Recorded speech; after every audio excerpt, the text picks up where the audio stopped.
22 years. May be hard for you to believe, but we've been here worshiping with you for 22 years. I didn't have gray in the beard when we started. I'm not sure I could have grown a beard when we started. But it's been a long time. Some of the folks that I can look out over the crowd at the time when we came were very young. Some were not here. You have been part of our family for 22 years. You have been with us when we have experienced great joy. You have been there with us when we've had difficulties. You have been there through a lot, and we love you very much. You have been there for us, at least for Marcia and I, well, for all four of us, for the birth of all of our children. And for Marcia and I, you have been there for the graduation of both of our children. They have now both graduated high school. That's hard to imagine. We've had 4 graduate over the past 10 days. Camden, who unfortunately is not able to be here with us this morning. Ellie graduated yesterday. Jace and Jeb, who graduated a week ago Friday. 4 high school graduates. These young people are about to embark on a new phase in their life. They have no idea what they're getting into. And that's okay, because they're young enough and strong enough to endure it.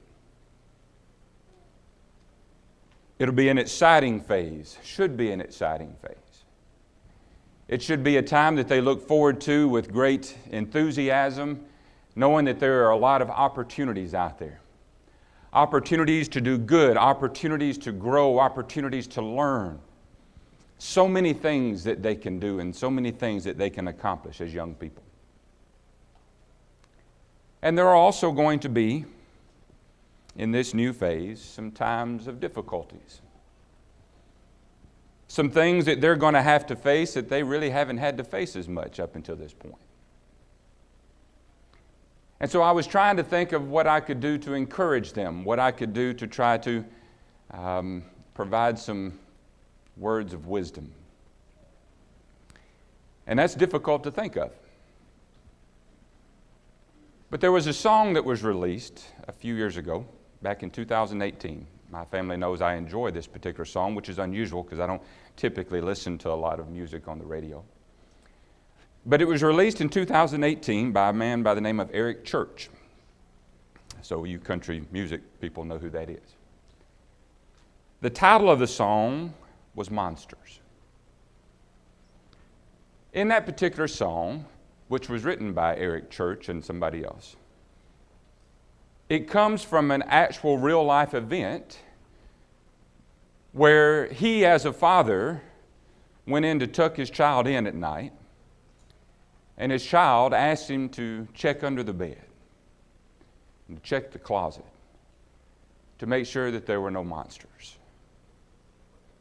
Those of us who are parents can relate to that. We've all been there. We've gone into the room with our young children and they're a little scared.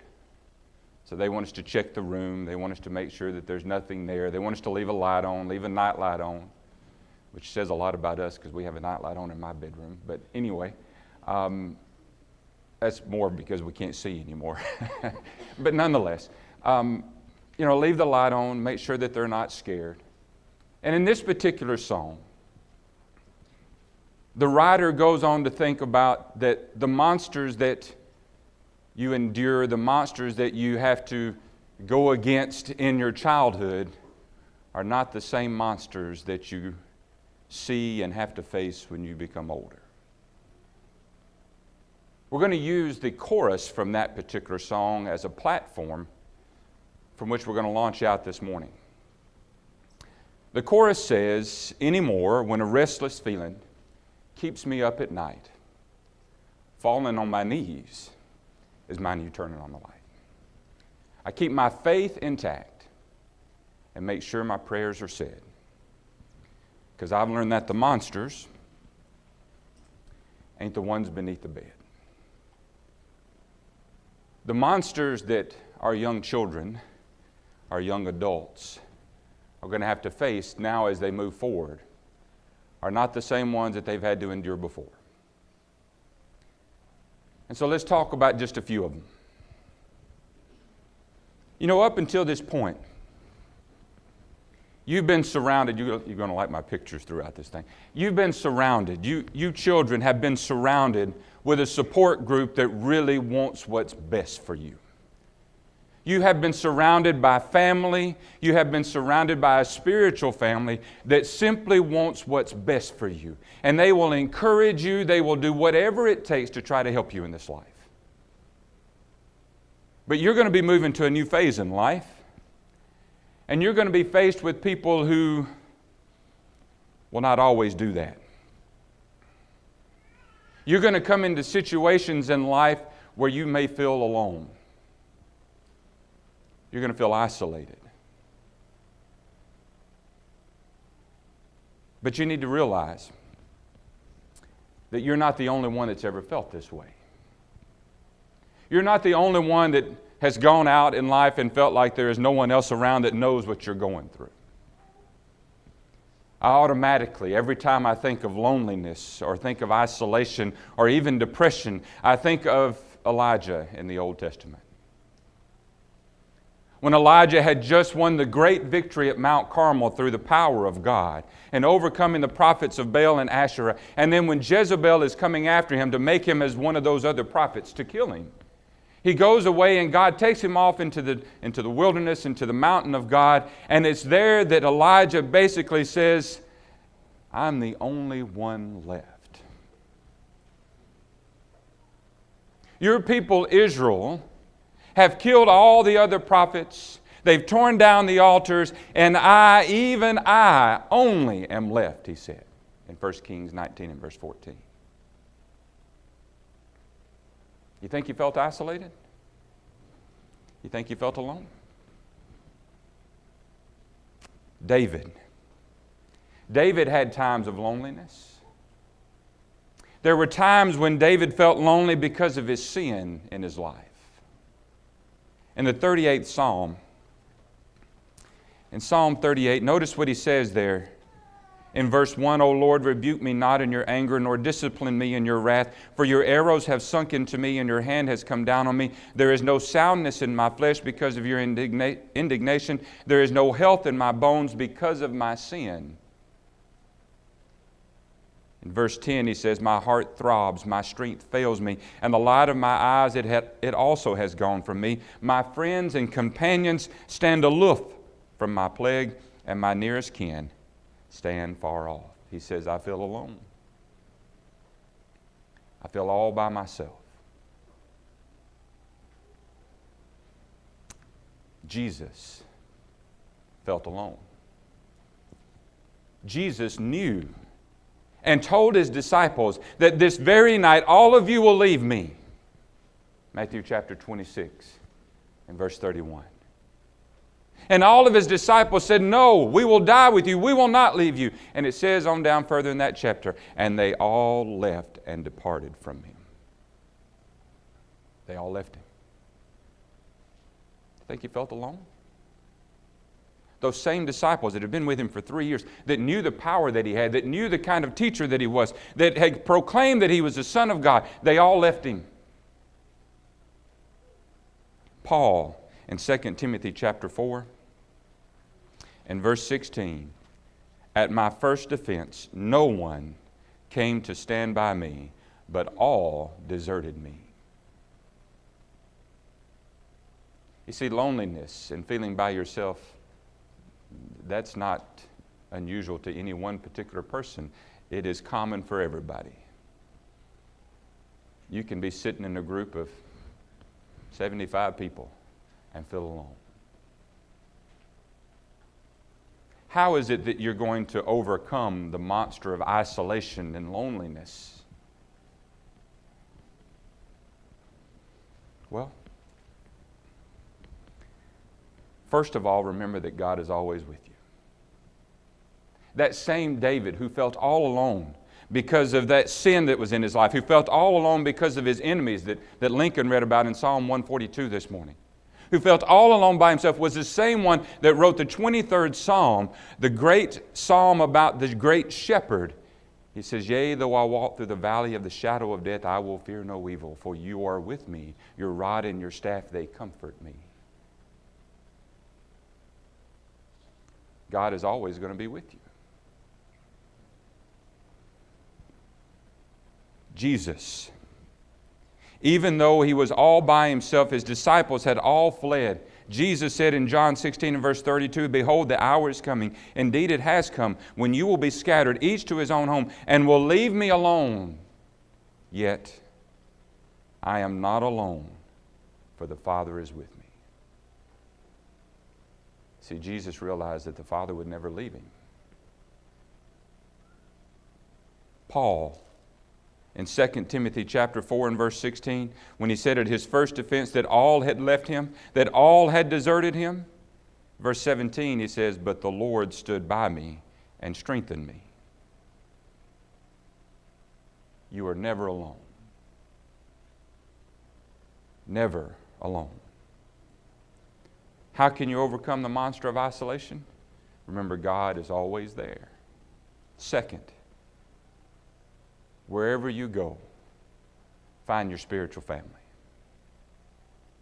We have a couple that are staying here close by, going to school around here, getting to stay at home, getting to still eat mom and dad's food. That'll be great, right? Make time for your spiritual family here. Don't lose sight that you can find great comfort and encouragement here. We have others that are going away, including one that's going to Western Kentucky. When you go away to school, find your spiritual family. Get to know them. Lean on them. They will be a great encouragement to you. Notice what Paul said in Romans chapter 1. In Romans chapter 1, in talking about his great desire to go and to be with the Romans, the Christians there in Rome, "For I long to see you," verse 11, "that I may impart to you some spiritual gift to strengthen you. That is, that we may be mutually encouraged by each other's faith, both yours and mine." Find your family and lean on them. We have family everywhere across this land, across this world. Find them. You are never alone. There's monsters out there, but you can overcome them. Here's another one. Again, up until this point, you've been surrounded by people who want you to do what's right, who will try to encourage you to know more about God, who will try to encourage you to study more in God's Word, to know more so you can do more. You're going to go out into this world where not everybody knows about God, and a lot of them don't want to know about God. You're going to go out into a world, specifically an educational world, where you're going to be introduced to people who have no faith and will ridicule people who have faith in God. You'll be challenged. You will be challenged about your faith. And if you don't have answers on your own, if you don't have confidence in your own faith, you're going to be shaken and you're going to doubt. You see, they're going to challenge you. They're going to say, "What do you mean that there's a God?" Genesis 1 verse 1 says, "In the beginning, God." We accept that as fact. They will say, "You're crazy. There's no such thing as a God." These so-called intellectuals will question your own intelligence. David understood this. He understood what the world would do. In Psalm 10 and verse 3 it says, "For the wicked boast of the desires of his soul, and the one greedy for gain curses and renounces the Lord. In the pride of his face, the wicked does not seek him. All his thoughts are, there is no God. They don't want a God. What will you say to these individuals who challenge you? What will you say to those who challenge you when you say that you believe that God created the heavens and the earth and He created everything in this universe in 6 days, 6 literal days, and they say, you're crazy. Science tells us, science proves to us that that's not true. What will you say? Where is your faith? How will you respond? How will you respond to those who say that you believe that Jesus is the Son of God? How can you believe that? What will you say? You can't say, hang on, I'm going to call Mom and Dad real quick. I'll let them talk to you. No, that's not going to work. It's your faith. What do you believe? What will you say to them that say, what do you mean that He was raised from the dead? That's not possible. They're going to cast doubt on your faith.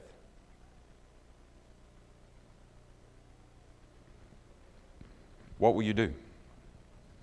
Well, you see, the time to prepare to face this particular monster is not after they've asked the question. The time to prepare is now. You study. Again, a passage that we've talked about many times, even over the past few weeks. 1 Peter chapter 3 and verse 15, but in your hearts honor Christ the Lord as holy, always being prepared to make a defense to anyone who asks you for a reason for the hope that is in you.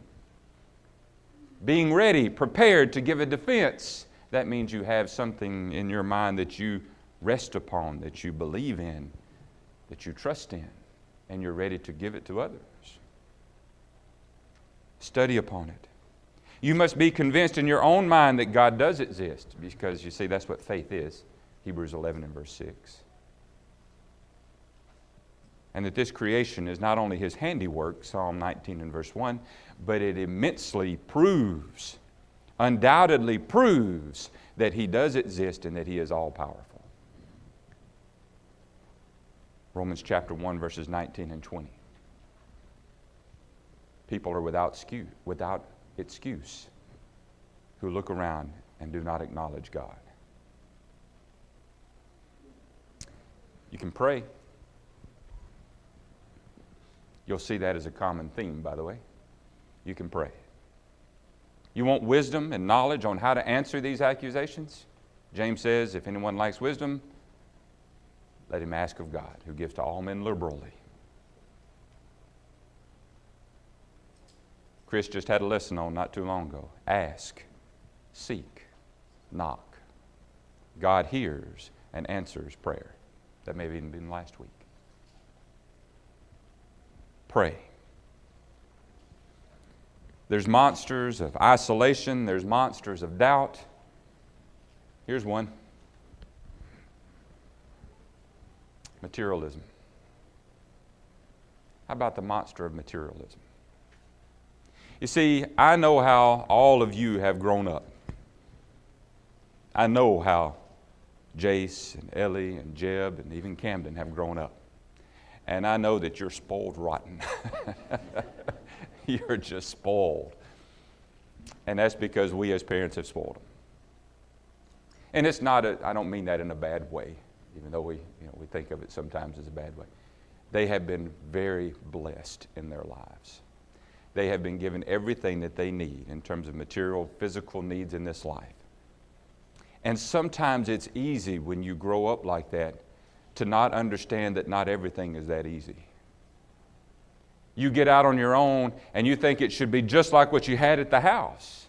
And you didn't see all the times when Mom and Dad didn't have all that disposable income that they didn't really have, right? When they first started, they didn't have all that stuff where they could buy all these other things. So you think, well, we should just have all the stuff in the world. It will be easy for you to become infatuated with materialism. You're going to be making decisions in the next couple of years about what am I going to do for a career. And if you're not careful, all those decisions will be guided by, well, which one will allow me to make the most money? Which one will allow me to be able to buy more things? And that's just not the right way to think about it. You see, these decisions often lead you further away from God and further away from service unto your fellow man rather than closer. This one's a scary one, and he doesn't appear scary. He's misleading. How do you overcome this particular monster? Well, you need to pray that God will continually remind you that the riches and material blessings of this world are temporary, and that they are meant specifically for honoring Him and helping others, so that you can be rich in good works.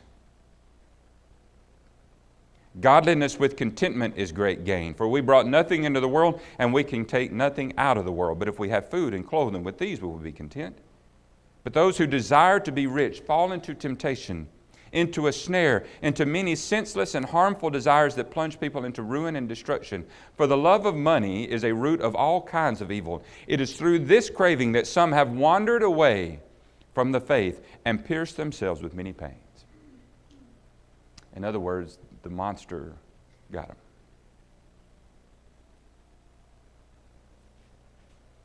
We are to do good, verse 18, to be rich in good works, to be generous and ready to share, thus storing up treasure for themselves as a good foundation for the future, so that they may take hold of that which is truly life.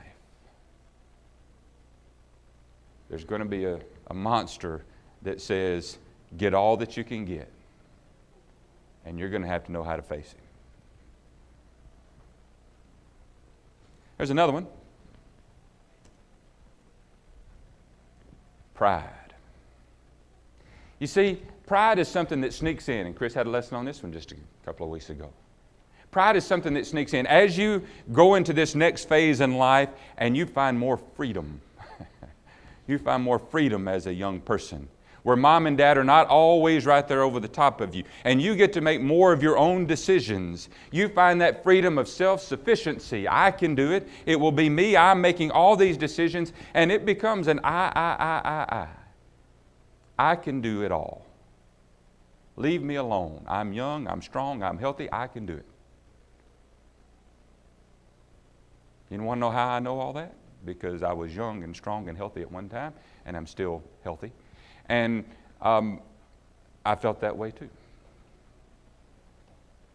I can do it. Or maybe you're going away to school to this higher learning, and you start going to all these classes, and you're learning new things, and you can do things, and you say, Mom and Dad, don't y'all know better? Don't y'all know this? Don't y'all know that?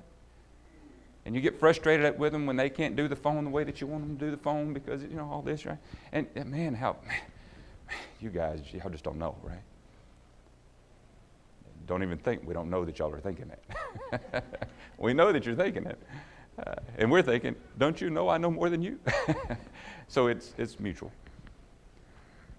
That pride can sneak in. But you see, the problem with this pride, the monster that's associated with this pride, is that what it leads to is a great danger. The danger is that you will forget or you will ignore the wisdom that's associated with God, or you'll just forget God altogether. In Romans chapter 1, in verse 21,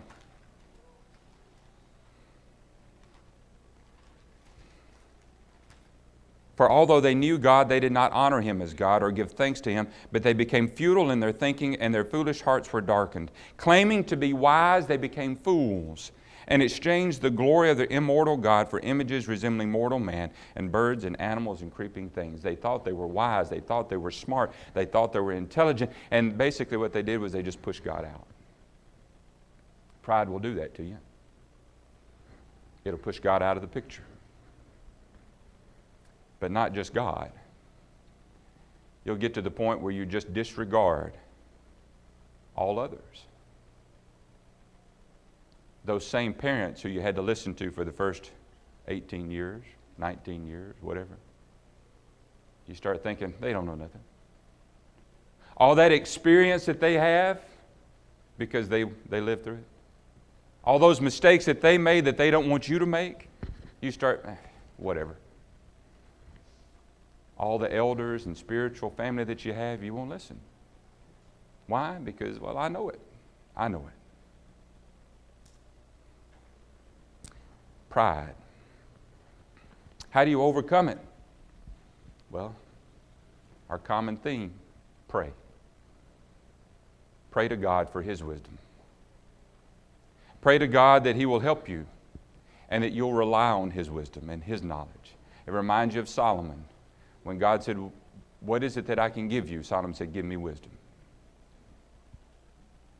We ought to ask for wisdom, His wisdom. One other thing you can do to avoid pride, keep things in the proper perspective. What does that mean? Well, here's a few things that will help you keep it in the proper perspective. Mortality ought to do it for you. None of us live forever. That ought to keep it in the proper perspective, right? Sin. You're not perfect. None of us are. That ought to help us to learn that we could be wrong. We are wrong. Here's the third thing. God's infinite, eternal love and immeasurable sacrifice ought to help you keep things in the right perspective. Look at what He did for you. Shouldn't we listen to Him? Pride. Here's the final one.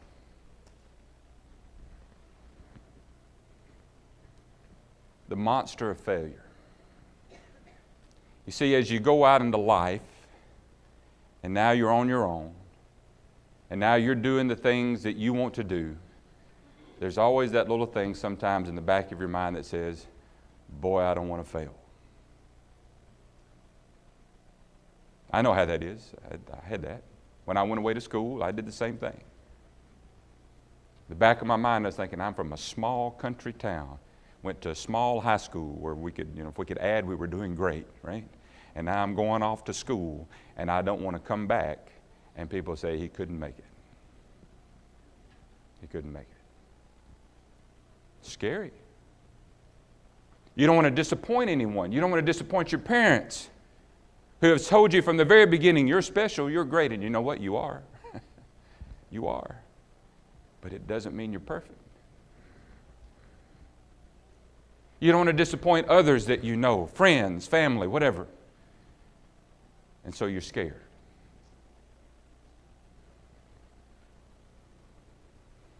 Success, though. Success is not based upon what kind of grades you make in college or technical school or whatever school you're going to. It's not based upon what kind of job that you have. It's not based upon your title or position at the job that you have. It's not based upon how many dollars that you make or how many you can put in your bank account or what kind of vacation that you can take or what kind of house that you can buy or what kind of cars that you can drive. It is not based on any of those things. It's not based upon how many degrees that you can put behind your name.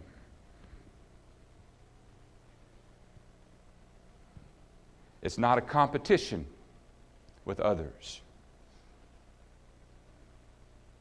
Success in this life is simply based, I want you to listen. All of you young folks, listen. Success in this life is strictly based upon your ability to please God. That's it. That's it. You please Him, you're a success. I don't care what else you do. You're a success. And don't let anybody tell you differently. You want success in this life? How about this? Trust in God. Trust in Him. Trust in the Lord with all your heart. And do not lean on your own understanding. In all your ways acknowledge Him. And He will make straight your paths. You want success? Trust Him. You want success in this life? Use your body to glorify Him. It's not your own, he says in 1 Corinthians 6, verses 19 and 20. So glorify Him in your body. You want success in this life? Keep a good name. It's better than all the riches in the world. Keep a good name. Do what's right. Help others. You want success? Seek first the kingdom of God. All this stuff down here is going to go away. And if it doesn't go away by the time that you die, you ain't taking it with you. So don't seek it. Put your heart in heaven. For where your treasure is, there will your heart be also. You want success? Sow good works bountifully. Not just every now and then. Sow them bountifully. Whoever sows sparingly will also reap sparingly, and whoever sows bountifully will also reap bountifully. Sow good works in abundance. You want success? Remember your first love. All of the children that I know of, and I'm calling them children because they still are children, that are going away to school, that are starting their new parts in their life and going in different, you are all Christians. And therefore you have committed your first love to God. Remember your first love. Revelations 2, verses 4 and 5.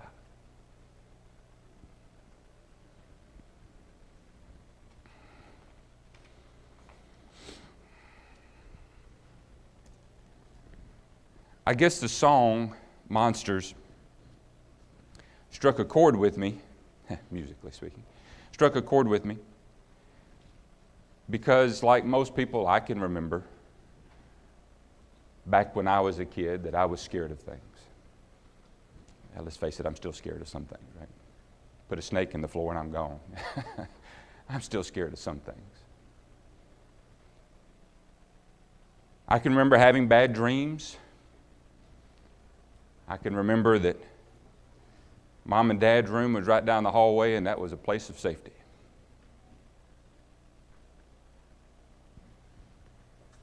I'm going to try, Caitlin. I'm going to try.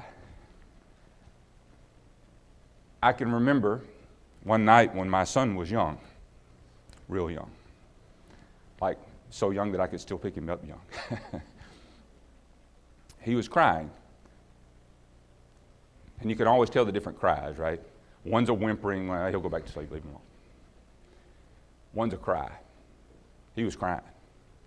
Something had scared him. Picked him up, shaking. He's just shaking. Hold him, shaking. Take him back to the bed with me, holding him. He was small. He was laying on my chest, so he had to be really young. Still shaking. Shook for a while. He was scared. I have no idea. He couldn't tell me what he was scared of at the time. But he was scared. All I could do was hold him. Comfort him.